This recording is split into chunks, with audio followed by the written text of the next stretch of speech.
বেলাই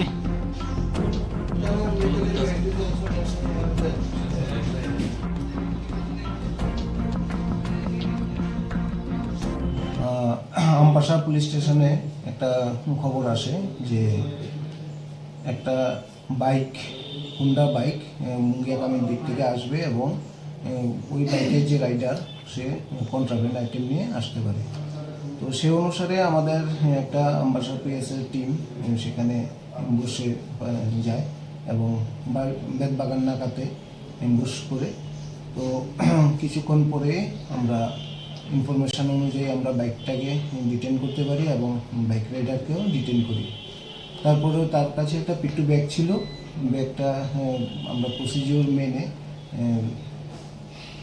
এক্সিকিউটিভ ম্যাজিস্ট্রেটের সামনে আমরা সার্চ করি। সার্চ করার পরে তার পিট্টু ব্যাগের মধ্যে আমরা 13.5 কিলো ড্রাই গাঞ্জা উদ্ধার করি এবং আমরা সিজ করি। এটার নাম হলো তনুজিৎ দেববর্মা, তার বাড়ি জিরানিয়াতে। বাজার মূল্য আনুমানিক বাজার মূল্য 2 লক্ষাধিক টাকা হবে।